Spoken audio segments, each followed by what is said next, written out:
sing hade jasa sing hade jasa cenah kiai asana kula mah keur ngora loba jasa dosa asana moal dihampura blonta nu kos kitu tah blonta pangeran urang mah beda jeung pangeran Kristen pangeran urang mah beda jeung pangeran Yahudi pangeran urang mah beda jeung pangeran Konghucu Buddha Hindu pangeran urang mah Allah nu sifatna Ghafurur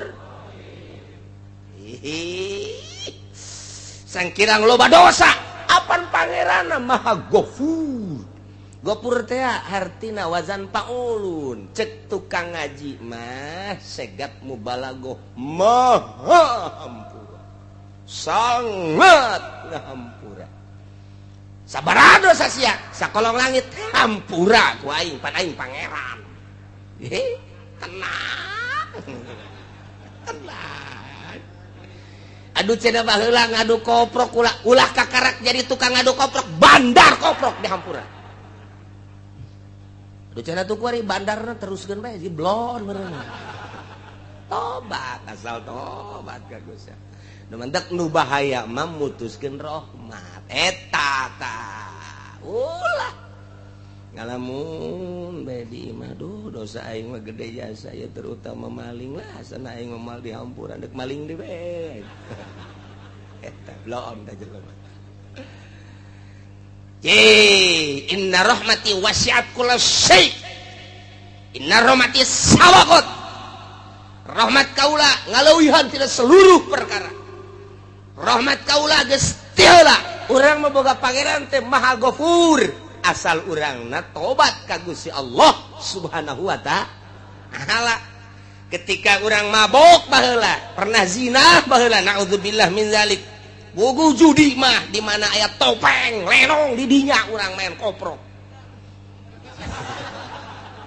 di dinya urang main dadu rolet jeung sajabana nah kuari barang ngaji teh pagawean aing kumaha yang ke di akhirat asana aing diputer-puterkeun ku baheula nah tobat ka Gusti Allah ketika urang tobat astagfirullahalazim Gusti ampura dosa abdi baheula hiji abdi sok main koprok main dadu main rolet aduh ampura deres mun menang melehan bae Gusti saya teh tobat cak Gusti Allah ari pa abdi nyahoun hamba kaula anallahu robban bahwa nyana boga pangeran nu ngaran Allah nyana keur mentah hampura ka Allah aing teh cak Gusti Allah berarti nyahoun nyana ka pangeran nu bener aing jeung aing teh maha Ghafur geus hei hamba kaula ngahampura ka anjeun geus dosa anjeun koprok dadu rolet judi deung sajabana dihampura ku aing beres sorga ya Allah aya lenong main deui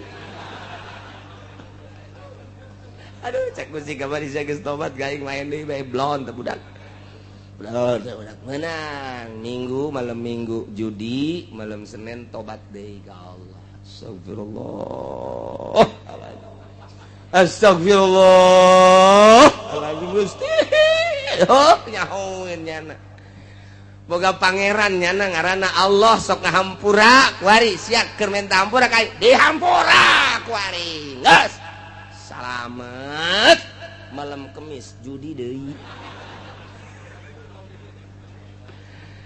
aduh cek malaikat kamari judi kuari tobat mari deui judi tobat deui tetep aing memang tugas nulisan bae nulisan bae nya nama tuh tetep bae 10 kali maksiat 10 kali tobat dihampura bae Gusti Allah mah 100 kali maksiat 100 kali tobat dihampura bae ku Gusti Allah mah beda jeung ka urang boga salah kaki jayet minta hampura dihampura ku ulah deui nya 2 kali nyeun sia kabarieun salah kuari salah deui bae hampura deui kudu hampura geus awas tah nista maja tinggal hiji deui sia awas sia geus maja sia ieu kadituna tinggal ka mana tetas maja aduh barang nyian salah deui ka 3 kali gas indet sia angkat kaki sia di imah aing boro-boro ka batur ka anak ke indit sia di imah aing tak ada ampun bagimu wah pohara gas aya teh hayang ngadenge jeung teh neuleus sia gurat batu datang ka detik ya indet sia eueuh hampura urang mah kos kitu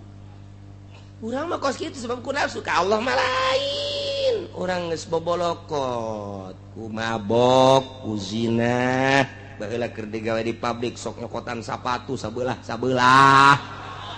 oh sabelah panai dua mah gede sabelah mah diasupkeun ka dieu teu gajahoan isuk aya kaberan kencak kabeh nyokotna teu bisa dipake. Ya Allah tobat ka Gusti tobat dihampura. Jadi urang boga pangeranana Ghafurur. Alhamdulillahirabbil. Asal tobatna beneran, taubatan nasuha, tubu ilallahi taubatan nasuha. Maka syarat hiji nadam kaduhu. Nomor kedua ikhlas nyabut tina maksiatna. Nomor katilu azam alla yauda. Ngazam moal balik deui. Salamet. Dak lamun teh kitu disebut tobat sambal. Seha mal deui. Ayo, lada jasa. Ayo. Isukan aya jengkol ngora, sikat deui. Tobat sambal ngaranna. Pos awewe ngalahirkeun ngomong deui. Anu ngomong deui geuning jasa.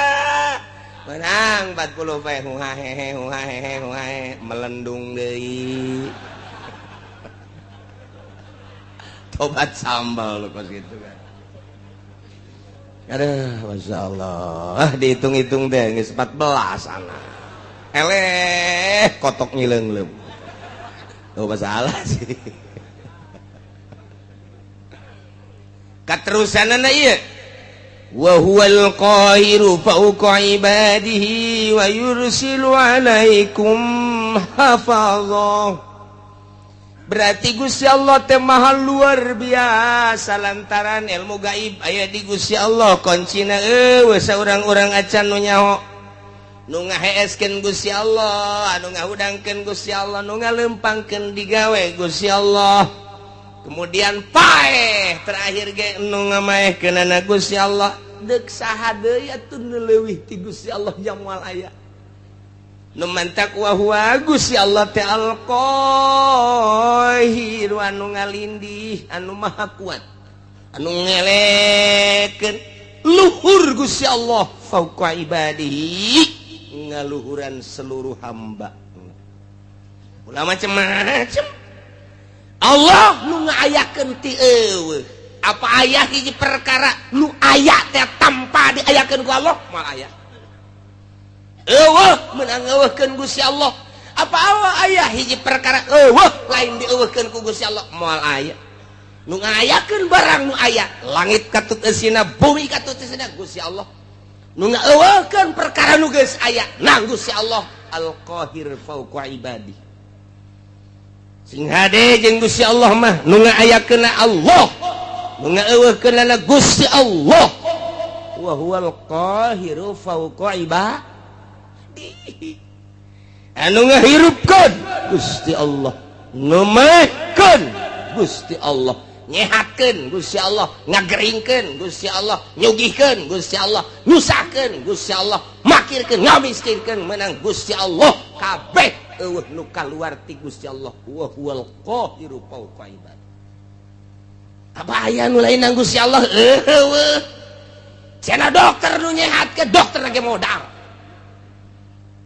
ulah waka kabatur sia dokter sia bae heulanan leglegan Gusti obat teh modar-modar keneh bae nang Allah berarti ulah dikira urang berobat ka dokter lamun urang itibat nang dokter kudu maca 2 kalimat syahadat sing hade nu nyugikeun cenah bos urang bos lage kadang-kadang susah deui teu saeutik nu kamari ieu sugih ku ari susah embungeun jana susah cak Gusti Allah susah sia susah bae Gabari di zaman gusuran di tahun 72 mulai tahun 70 hiji asup gusuran ke Pasar Kemis tanah teangan seukur 75 rupiah murah jasa jelema ngajar ruang meuli simking meuli ponik sepeda teh wah luar biasa tahun sakitu tah kulantaran atuh abah kula mah henteu gusuran atuh kula mah makena henteu ponik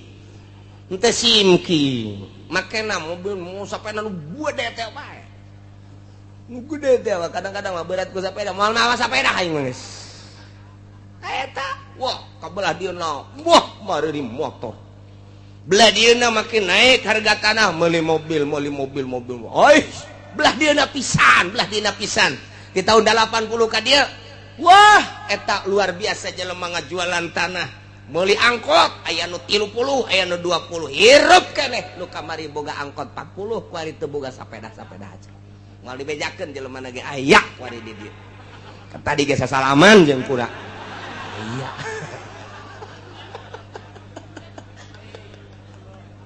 aya ya Allah lalakon harta si gade daekeun jeung hayangeun nya teh eta teh kada teu kuawa susah sia kamari sogih sia turunan Muhdi Bupati Muhdi luar biasa raja di Kabupaten Tangerang moal aya 2 Bupati Muhdi wawasan kahareupna luar biasa sehingga tanunyeun jembatan Cisadane kemudian di belah dinya teh aya terminal sisi jembatan di dinya aya terminal eta hasil pamuhdi kula keur sakola SD.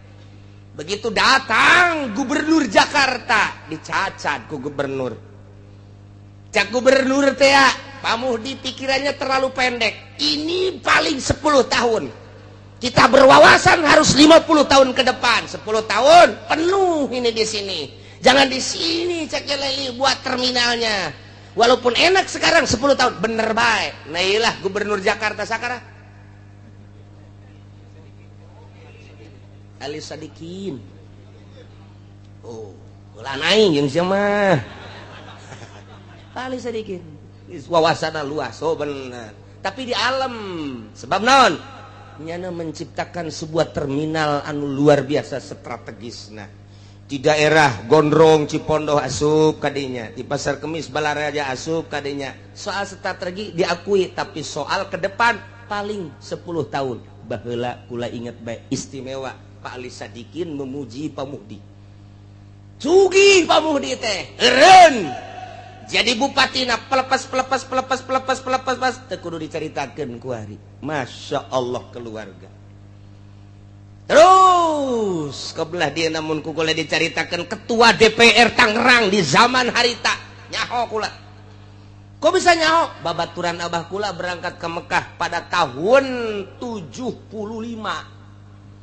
Ngahiji di dia waktu ayah anu ngipu di Pasar Kemis ngerekrut jamaah haji Tony ngarana tuh bener nyana katipu berarti tah loba ngajakan abah kula terus supaya kanyana dipapageun make sedan kula ge milu sagala teu lah cak abah teh moal kadinya lain dirarasaan sabaraha puluh manusia nu katipu ku Pak Tony per detik ieu teu puguh tarangna teu puguh bujurna. Ka abah kula mah jeung urang Tangerang jeung ketua DPR nyana nu milu ka dieu sugih jasa kanyahoan sugihna angkot Tangerang Kalideres Cengkareng nu nyana kabeh di samping nyana jadi ketua DPR moal dibejakeun ngaranna sebab gua geus tarusah aya incuna ku nu ngaji ka dieu seuri bae nyana heuh bener nya sasalaman tadi ge sasalaman aya incu si eta naik angkot kuari mah baheula boga angkot kuari naik angkot keur carita harta sugih jasa pat susah jasa kuari nang saha eta nang Allah wa huwal qahiru fauqa ibadi Soeharto 32 tahun ngajabat luar biasa hartaku jadi korup wah luar biasa nu ngadaharna lainnya rugi amat mana hese beleke hasil korupsinya di sidang tetap dihareupeun Allah di Rabbul Jalil nu ngadahar nu ngalebok lainnya rugi teu otak pikir tah nyana nu di sidang anak lo ngeuna anak lagi bakal di sidang deui bae sarua bae namun perjalanan teu beres rugi amat jang pemikiran orang jijaheunya aing anu kitu neangan kunaon batur anu menikmati deres mun teu disiksa nang saha eta Allah nu ngakitukeun wa huwal qahiru fawqa ibadi lenser Suarto jambungeun lenser nang Allah lawan Gusti Allah wa huwal qahiru fawqa ibadi lawan Gusti Allah cek Gusti Allah sia ada galawan aing buang kawarah amat disunamikeun sia ku aing di Denmark nyaci maki Kangjeng Nabi Muhammad di Amerika nyaci maki Kangjeng Nabi Muhammad demo di unggal negara teu dilingseuh ku negara ku pimpinan negara masing-masing dek keluar ti Indonesia teu meunang di berbagai negara dek demo teu bisa tinggal ngadoa ka Gusti Allah Kangjeng Nabi nu Gusti Allah abdi nu Gusti Allah nyeri mah nyeri bae tapi apa daya ieu Gusti abdi mah nyanggakeun ka Gusti dibere angin badai Amerika wah luar biasa parem kerugianna $590 triliun ji ulah dikira macam-macam kuari teu loba omong Muhammadan teu loba omong gua teu neko-neko lawan sia Gusti Allah wa huwal qahiru fawqa ibadi lawan Gusti Allah aing mah dicaci maki ge ku sia ja tetep iman ka Kangjeng Nabi Muhammad caci ku sia maki ku sia aing mah moal robah iman ka Gusti Allah geus diserahkeun ka Gusti Allah unggal peuting nyanggakeun ka Gusti meureun lain urang Indonesia bae di Irak di Iran di berbagai negara Gusti nyanggakeun ka Gusti teu puguh teu karuh badai di Amerika ndek kumaha deui lawan Gusti Allah wa huwal qahiru fawqa ibadi di batak sing hade ieu di Indonesia ge ieu kuari pemerintah ngelawan Al-Qur'anul Karim dele tungtung nu sarugi teu daek ngazakat cak Gusti Allah titipan aing siana nu aing hartana ge nu aing ngan ku aing keur coba sia dibere teu daek sia ngazakat awas sia cak Gusti Allah aing teh wa huwal qahiru fawqa moal kebal deui disetrukeun sia ku aing bener bae menyon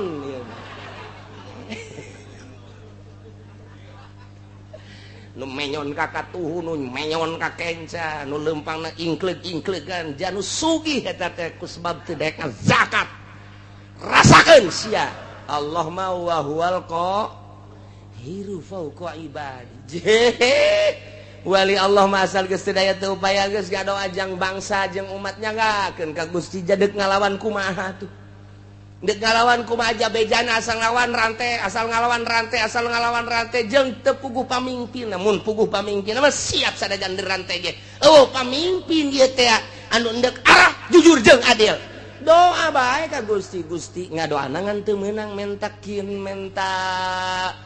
azab teu meunang ngadoana ya Allah ya Rabbi tunjukkeun pemimpin nagara abdi Gusti janu Gusti tunjukkeun gubernur, tunjukkeun bupati, tunjukkeun camat, tunjukkeun Gusti lurah nu mantak aya bae ta lurah teh anu kamari bang kawarah per poe ieu jadi bener loba eta mah tang Gusti Allah dibulak-balik peuting nang Gusti Allah beurang nang Gusti Allah hujan nang Gusti Allah panas nang Gusti Allah urang hirup nang Gusti Allah isu pageto paeh nang Gusti Allah aya di luar naon kitu ngaranna kakawasaan jeung iradat Gusti Allah moal aya wa huwal qahiru fawqa ibadi lawan Gusti Allah mantak lamun geus diasupkeun ayat ieu ka jero boga naon atuh urang kasep dijadikeun kabanggan goblok cak Gusti Allah sia dibere kasep lain pake sujud ka aing dipake bobogohan jeung Gerang Karawang boloon sia dibopengkeun sia ku aing sia bopeng wal qahiru fawqa ibadi dibere geulis lain pake sujud ka Gusti Allah endahan pake di layar kaca di layar perak layar emas boloon ta budak deleukeun ku aing sia moal kebal deui keriput ngedadak wa huwal qahiru fawqa ibadi lawan Gusti Allah ya Allah ya Rabbi contoh nu sugih jadi susah lain setik nu gagah jadi lemah lain setik nang saha nang Gusti Allah nu turun tina jabatan anak langsung nang Gusti Allah kitu kene nu susah jadi sugi nu lemah jadi kuat anu rakyat jadi pejabat ngabuadeg ku ari mah nang Gusti Allah wa huwal qahiru fawqa ibad itu daya teu upaya urang mah aya nang ngayakeun Gusti Allah hiji perkara nu aya di luar pengadaan Gusti Allah nang Gusti Allah moal aya hiji perkara lain nang ngeukeun Gusti Allah moal aya atuh berarti aya jeung eueuh nang Gusti Allah hirup jeung paeh nang Gusti Allah ieu lawan tah wa huwal qahiru fawqa ibad asupkeun ka jero hate urang pelakeun tanamkeun Gusti atuh abdi mah teu aya nanaonan mata nu ku abdi dinikmatin nu Gusti waya dicokot mah dicokot bae engke bahkan rabun-rabun ceuli du pake ngadengekeun sagala kanikmatan suara-suara nu Gusti supaya mah ditorekeun ku Gusti eueuh nanaonan contoh tatangga abdi geus teu neuleug geus teu ngadenge dicabut ku Gusti meureun isu page mah abdi Gusti nu Gusti seserahan urang ka Gusti nyerahkeun sadaya-daya irung bisa pakai hirup udara nage nu Gusti anu ku urang dihisep kajero keluar kajero oksigen alam ti Gusti sing hade teh ketika ku urang dihirup aya di dinya teh nur ilahi jadi makrifat ketika kurang dihirup kadinya aya tetapi panyakiteun jadi darah tinggi hirup kurang jadi virus dan lain sebagainya itu ya orang menang Gusti wa huwal qahiru fawqa ibadi sing hade dihalangan ku dokter make masker teu meunang aya penyakit asup nu pangheulana kena penyakit nu make masker jieu atuh geus ku kitu bae tuh ti Gusti Allah sakadar suruat sareat mah yehe horeganan lamun geus cak Gusti kitu bae geus teu bisa ngan memeh datang ka hakikat eta urang dikudukeun bersyariat tetep kudu bersyariat aing mah deuk diuk bae dahar teh dahar ge kumaha Gusti geus datang encan sia ka dinya geus datang encan lamun kayakinan sia geus datang ka dinya bakal bener tapi lamun sakadar ngadenge surah encan kayakinan mah bisa payah kalaparan sia ulah tetep bae sapoe geus nu mere dahar mah nginum ji aing jadi kos kieu ya geus jadi kunang-kunang poa pae geus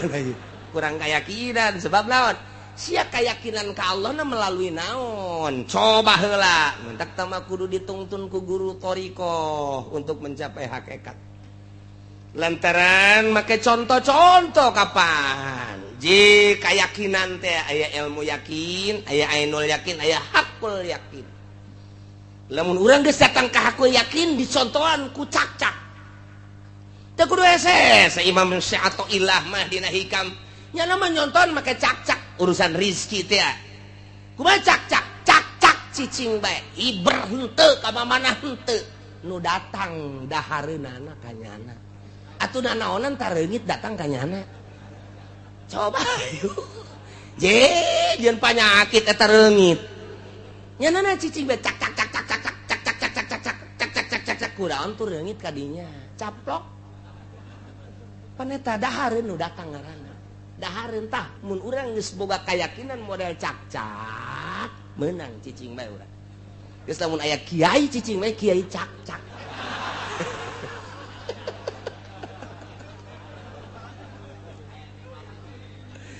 manuk onam cek sehato ilah manuk onam nyana aya hibran ti sayangna merendah keneh sanajan nyana teh berangkat khimason tagdu khimason taruh bitonan nyana indit ti sayangna keleh beteung sore datang ieu gendut beteungna teu pernah kadenge manuk boga pabrik teu pernah kadenge manuk boga perusahaan sugan supermarket Indomaret dan lain sebagainya tapi nyana indit ti imana berhiber sore anakna kaparaban nyanana gendut ngan eta make usaha keneh nu leuwih hebat cak nyana mah asal kaluar bae tadi paratok teh huluna cak kadang-kadang kupu-kupu nu gede ge kadahar bae bloon teu kupu-kupu deuk naon tuh kadinya nang saha eta ngatur nang Gusti Allah wa huwal qahiru fauqa ibadihi gua rendut eta cak pohara jasa lempang teu daun teu dahareun nu daratangna atuh berarti urang mah ieu blon eleh ku manuk eleh ku cak make jeung gelut sagala urang mah neangan sesuap nasi make jeung teu salat sagala neangan sesuap nasi eleh ku cak eta cak kadengena doang kurang padahal mah Allah jika kadengena ku urang cak lamun urang dibere kaberenehan sieun ka cak sebab nyana teh muji lo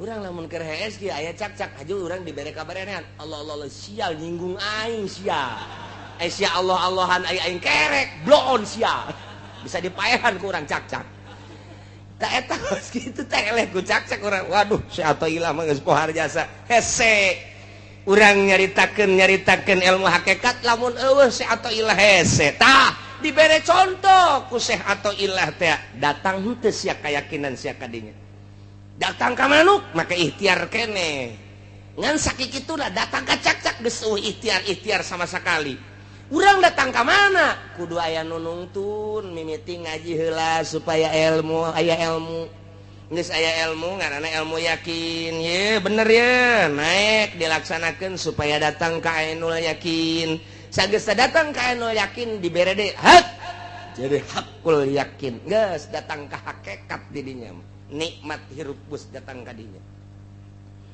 lawan Gusti Allah wa huwal qahiru fauqa ibadih Gusti Allah mah nu maha ngalindih nu maha gagah saluhureun manusia saluhureun hamba di antara keistimewaan jeung kagagahan Gusti Allah teh wa yursilu alaikum hafadzah Gusti Allah ngutuskeun urang kabehan ka malaikat hafadzah malaikat hafadzah teh malaikatun tusi amalakum malaikat anu tukang ngitungan jeung nuliskeun kana amal-amal urang likulli insanin malakani tiap manusia aya dua malaikat malakun an yamini hiji malaikat dikatuhun wa malakun an shimalihi kadua malaikat dikencaeun sing yakin sing hade aya dua malaikat posisina cek sakaol mah di dieu malaikat teh cek sakaol mah di dieu di bibir katuh urang ditungtung bibir kenca urang cek sakaol mah nyana teh dipundakeun urang eta mangan sakadar caritaan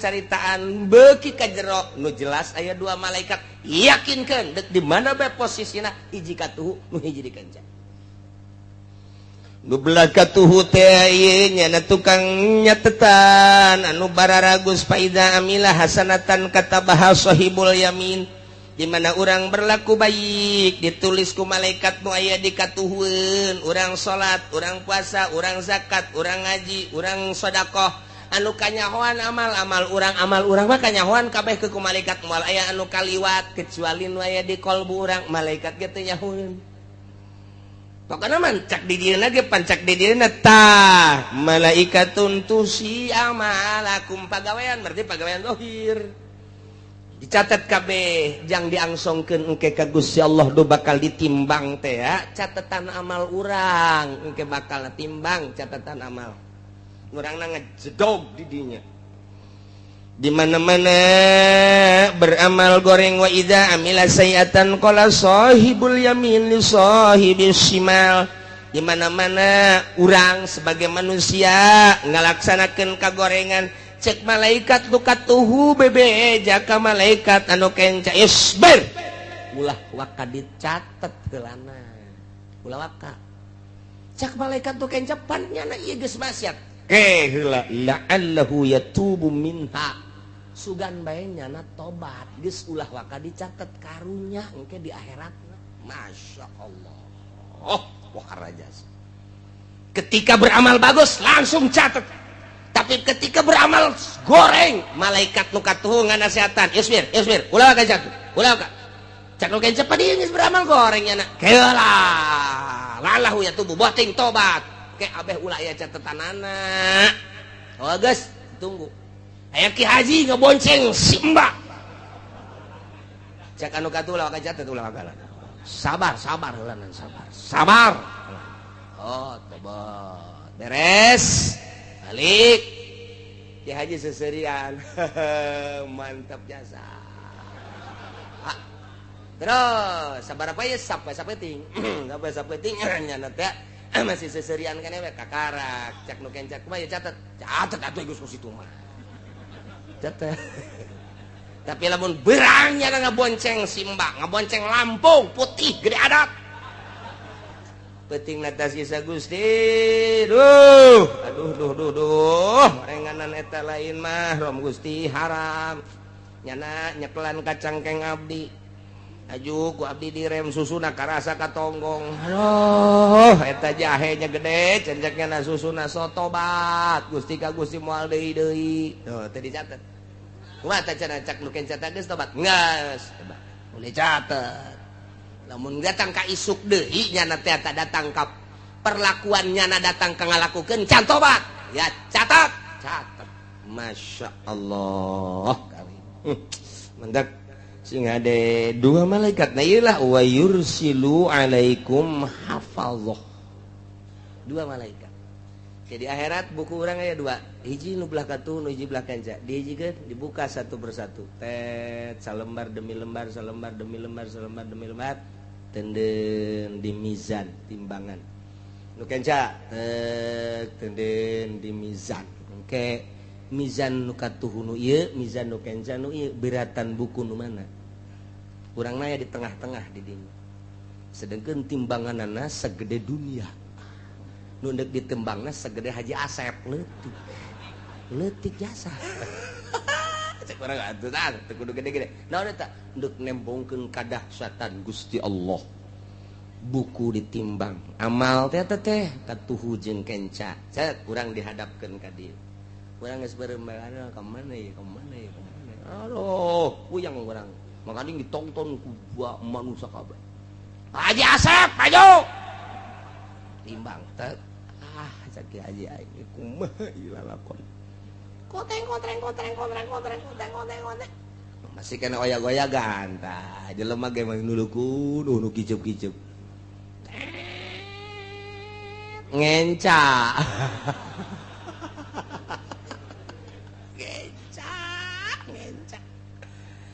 aduh cek malaikat ji ngenca ieu aya amal naon emang kita coba amal naon itu numpang dahsap-dahsapna aduh ieu sok ngaboncengan Simba SMS-an teu katobatan eta bahaya sih ada dan lain-lain duh masyaallah inggis jasa wa yursilu alaikum hafadzah hatta idza jaa ahadakumul maut di mana sehingga datang hatta goyah lalakon hirup urang tadi dititipan dua malaikat datang ka paeh salila hirup urang terus bae diapingku dua malaikat nu mantak minimal urang teh izin ka malaikat ketika urang asup ka WC malaikat teh cicing di lawang WC eta teh neuleukeun urang nya teh nu mantak dina ahli tasawuf masuk ka WC ge make samping lantaran bener di luar manusia teu ningali tapi ka malaikat mah neuleukeun cek malaikat aduh cek Haji cek malaikat komo lamun awewe mah dideuleukeun ih aya naonan eta kan malaikat teu boga nya nama lain awewe lain lalaki jadi dileuweung gitu ih aya kacangan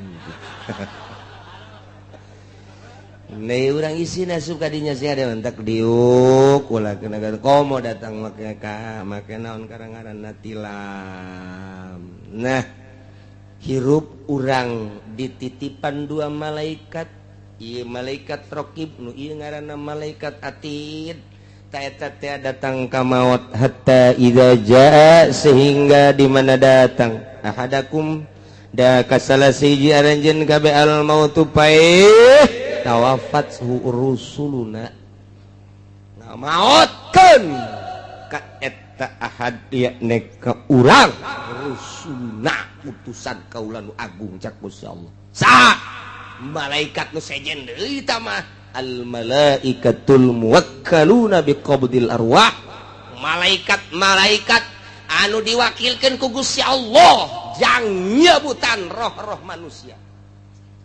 Bahasana rusuluna jamatina rasulun rusul. Numadak al malaikatul muwakkalun, malaikat tu diwakilakeun ku Gusti Allah tita nyabutan. Berarti loba malaikat eta anu nyabutan ngan pemimpin nama hiji malaikat Israil. Hiji nyanata ngan anak buah nawah geus teu kahitung layu sudah moal kaitu. Mantak dijamakeun rusuluna.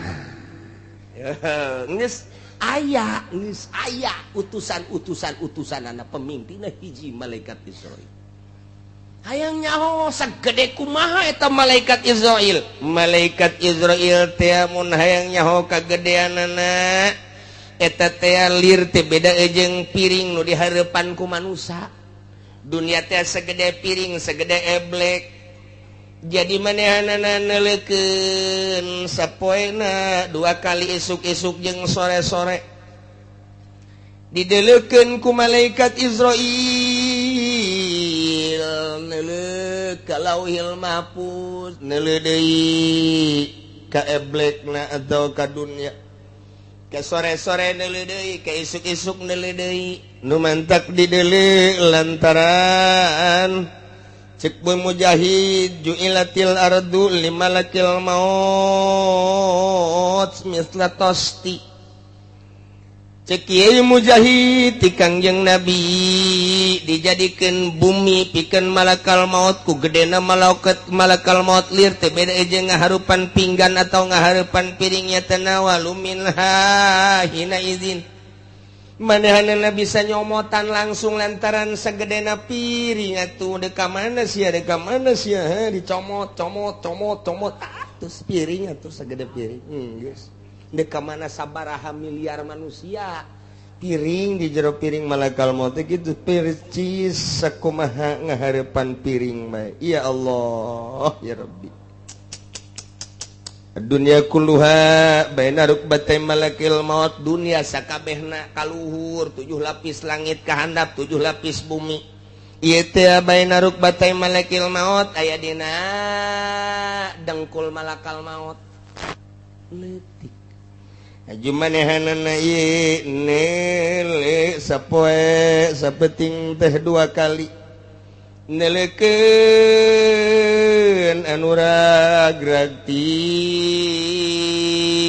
mustawan sidratil muntaha.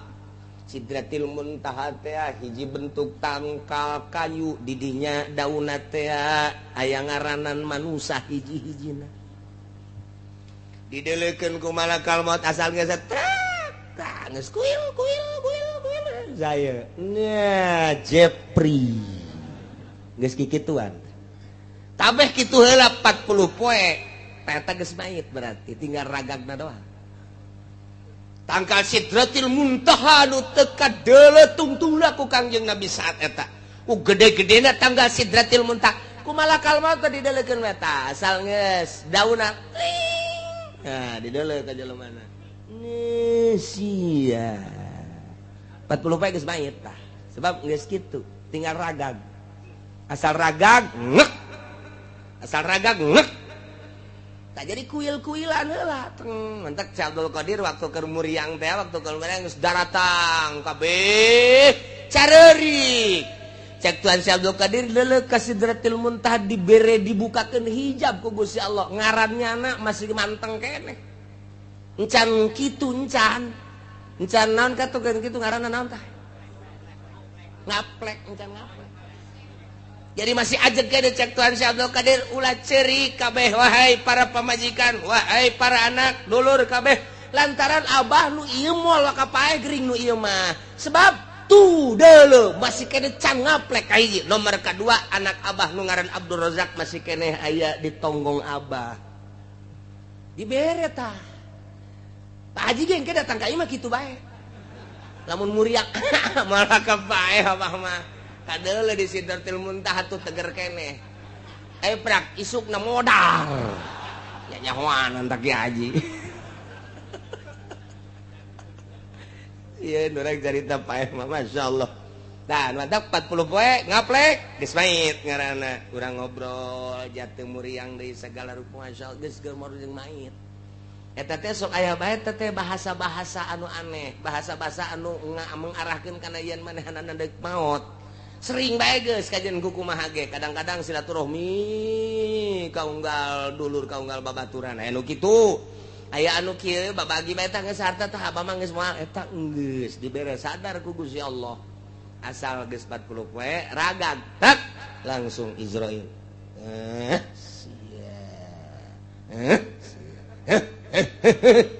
Asupkeun ka kantong. Set. Eta kantong eta teh mun kurang ditarik hirup deui. Kantong ruh. Ya Allah ya Rabbi endek lumpat ka mana tuh urang.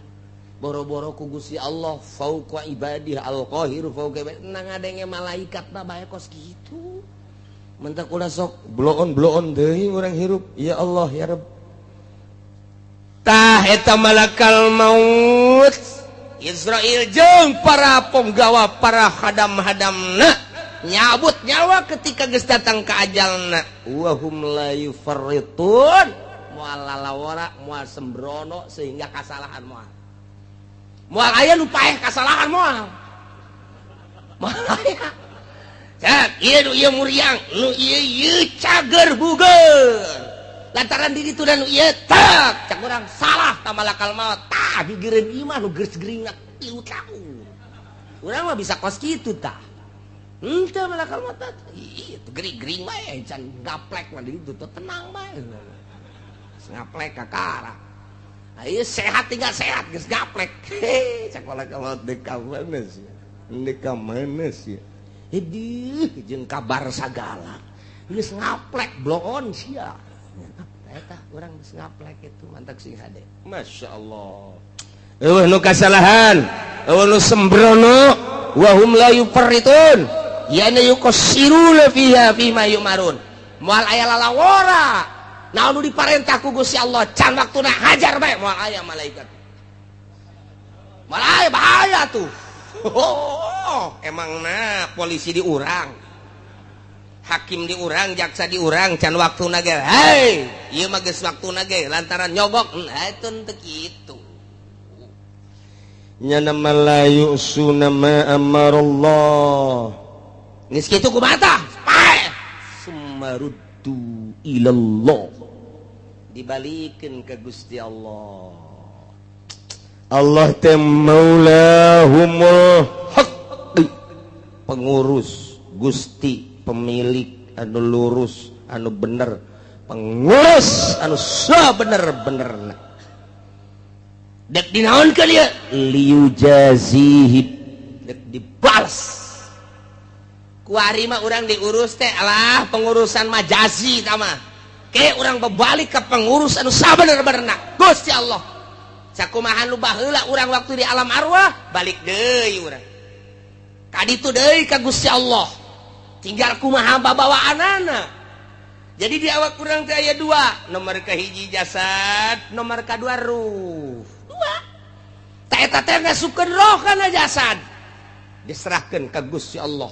Nyanggakeun sadaya-daya wa huwal qahiru fauqa ibadi ai jasad makasih kandel supliun bangsa handap zulmaniun bangsa poek bangsa zolim awak urang afanun bangsa bacin bau awak urang airuh mah latifun nazifun qahirun lelembutan lembut bangsa bangsa uluyun bangsa luhur ruh nazipun tahirun rahmaniyun rabbaniyun irah urang. Jadi bertolak belakang antara jasad jeung roh sangat berbeda. Sebab naon? Sebab di antara roh dibere nafsu jeung syahwat. Dimentak di ilmu toriko engke bakalna digambar awak urang teh lain sadzikir-zikirna. Digambar aya lelembutan posisi-posisina di mana roh nu mana posisina. Dek naon dek dibersihkeun ruh teh. Sebab urang mimiti ibadah teh make ibadah zahir fikih ngaranna. kemudian orang make ibadah teh golbu kadituna make roh.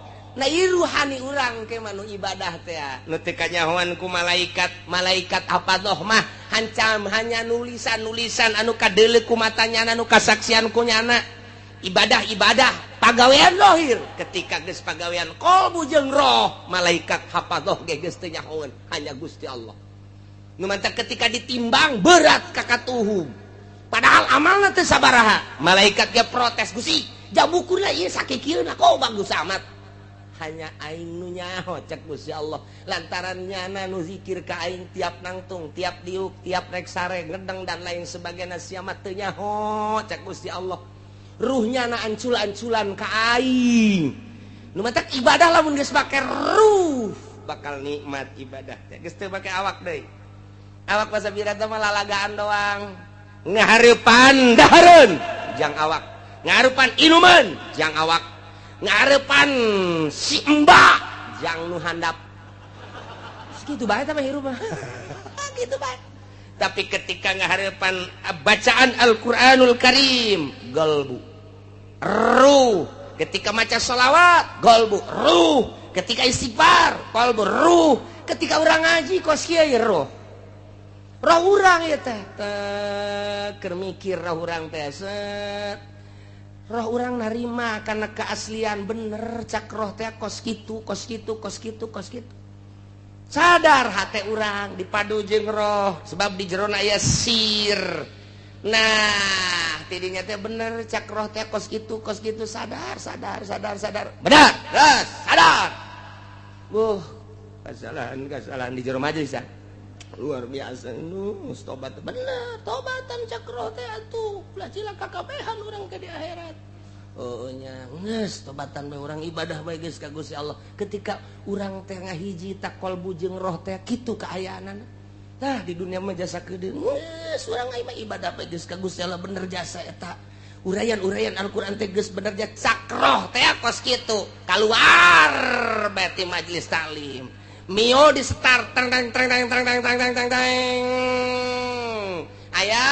bayi jahe haji ke mana kasih kupa sekian nanti gue lagi endek emang neng jeung sa tadi naik angkot ye mbah haji jeung sa sorang gue lah milu bae oke deh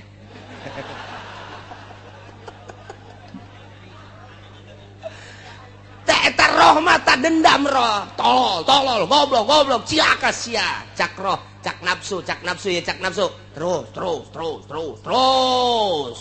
bangunna putih ya ieu mah cak nafsu tah hawa nafsu cak roh ulah cilaka ieu cilaka roh mah pancet gen nazifun latifun nazifun tahirun rabbaniun roh pedang langsung ti Gusti Allah pangheulana diciptakeun teh roh memeh urang aya di alpaisana 2000 tahun sebelumnya dunia roh geus diciptakeun ku Gusti Allah. Ku ari tinggal diasup-asupkeun bae. Tata cakro teh aduh cilaka ieu asana balik ka Gusti Allah. Cilaka ieu balik ka Gusti Allah. Aduh cilaka jasa yeuh. Tetep we cakawan sudah ya roh ieu putih tanya. Dilalaunan-keun urang emang Mbak di mana cicinya? Di situ di Cikupa, dekat Citra. Ya emang sebelahnya. Pabuaran situ. Udah lama Mbak di lama udah pindah-pindah dulu pabrik ono baru sekarang pabrik itu ya. Lampungnya di mana Mbak? Saya Lampungnya di Krui. Jauh iya jauh makanya segen pulang. Sekira itu udah pernah kawin udah suami saya nggak bener ninggalin saya. Jadi sekarang janda saya. Pak Haji punya istri enggak? Punya sih. Atau punya juga enggak apa-apa. Emang di agama makan boleh laki-laki makan 2. Masya Allah mantap mantap jasa. Aduh guys luar biasa muringkak bulu ujianana. Aduh. Ya Allah ada nomor HP-nya enggak? Kata terus adlon. Cakro teh aduh haji cak nafsu terus asana hesen yang anu putih kos kieu hese eta mah adapun ka ditu mah atuh aing terus rumah tangga mah henteu atuh tah tuh babari eta mah ngaranna milik geus dihareupeun teh mah. Masyaallah, masyaallah, masyaallah. Eta kos kitu tah. Keur di jero majelis. Iya. Waduh geus tobat aing geus tobat. Keluar ti lawang majelis. Eueuh deui tak tobat. Masyaallah, masyaallah. Nah, awak kurang teh dua, roh hiji, jasad hiji. Nu mantak ke di akhirat roh teh ieu teh nyarekanan awak. Goblok cak awak teh aing mah pan bagus diciptakeun tungtung nama ka neraka jeung aing-aingna. Roh kan bawa ka neraka. Sial jasa cak roh teh. Ye, atuh cak awak teh sia teh kunaon daek bae lain hayu ka aing teh. Ye, pan aing mah bangsa robani, sia mah bangsana bangsa jismani. Sia mah pan sakifun, berat supliun bangsa handap zulmaniun.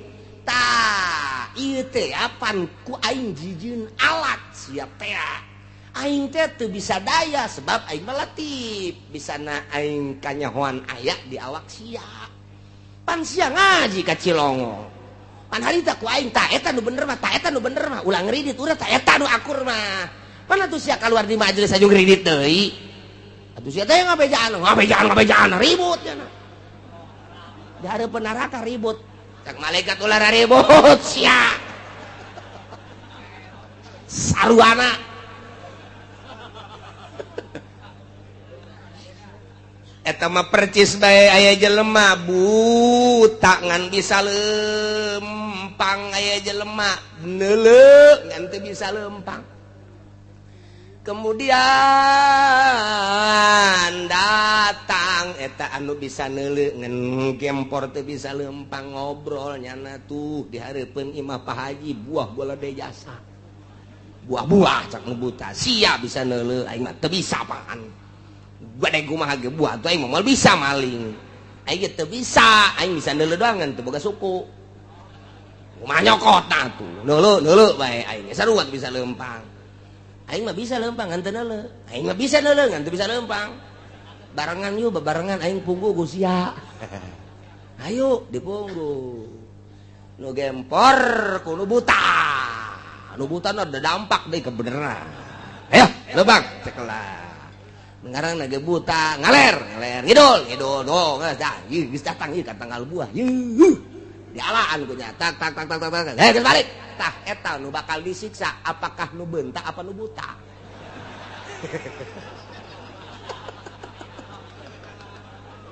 Ribut ge nu buta teh eta jeung nu gempor di hareupeun neraka ribut. Je Gusti abdi mah pan lamun teu dibawa ku nu buta mah abdi deuleuh tinggal deuleuh pan gempor. Cak nu buta tolol sia meureun. Aing bisa lempang ya aing ku sia teh dituduh-tuduh mah pasti dipunggu di aing goblok beureunanan sia. Ribut cak malaikat ulah ribut kabehan berjamaah ka neraka. Ieu ge sarua awak urang jeung roh tah dibandingkeun model kos kitu. Geus bae kabehan bae roh jeung awak urang ka neraka. Nu mantak mumpung urang dibere kesempatan ku Gusti Allah ja ieu teh bakal nasumaruddu ilallahi maulahumul haqq. Bakal dibalikan seluruh makhluk ka Gusti Allah sebagai pengurus anu sabener-benerna. Ala eling lahul hukmu. Hukum ngan nu Gusti Allah doang engke saat eta. Mana hakim nu baheula di dunia sok ngahukuman? Ka dieu sia. Hakim geus ceurik bae teh heula. Jaksa mana jaksa? Pengacara. Adieu sia. Nu baheula di dunia dibere kekuasaan hukum hakim teh jaksa teh pengacara teh termasuk polisi nu sok bawaanana termasuk pemerintah anu ngabsahkeun jeung ngawenangkeunana dipanggil ku Gusti Allah raja limanil mulkul yaum. Mana raja nu baheula ku tutang keteteng di dunia? Anal Malik cak Gusti Allah ai raja kuari. Ayo sia sabaraha tahun sia ngarajaan di Indonesia. Nyaon teu aya sabaraha fakir miskin, aya sabaraha anu yatim piatu, aya sabaraha rangda tah nu rangda mah abdi nyaho tolol sia goblok sia. Raja ditanya sia nyaho rangda mah cenah tapi nu geulis doang blon teh coba eta lurah tah mah tuh dipanggil sumaruddu ilallahi maulal haqqi. Cak Gusti Allah eling awas ingat lahul hukmu hiji nu boga hukum Gusti Allah. Dekumbah engke urang peta urang sebab kekuasaan geus di aya Gusti Allah deui soal hukum di Gusti Allah. Neraka make ngalentab-lentab ngabuncal-buncal cai luar biasa ngagolak teh jangan ngagolakeun jelema-jelema anu maksiat. Jang ngulub jelema anu munkarat nu maksiat. Jang disate jelema-jelema anu kuari teu pararugu geus disadiakeun sateunana. Geus disadiakeun cai ngabuncal-buncal ngagolak ribuan tahun.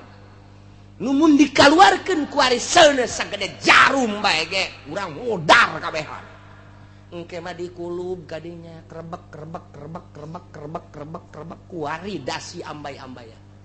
Ku ari sapatu herang, mobil bisa gemilau anu luar biasa. Istana sakitu megahna salin ganti awewe ti mimiti nu putih datang anu hideung los. Engke sia rasakeun alalahul hukmu Gusti Allah nu boga hukum moal bisa ngadalil ngahujah aya kitaban di dinya dua malaikat hafadzah nu nulis mayal pizu min qaulin illa ladaihi raqibun atid ucapan jeung pagawean aya nu nulis malaikat raqib jeung atid geus urang mah tinggal sadar wa huwa asraul sibin Gusti Allah nu panggancang-gancang na ngahisab. Gas moal bisa ojah urang kukumaha ge. Mudah-mudahan urang kabeha dibere bisa tobat ku Gusti Allah.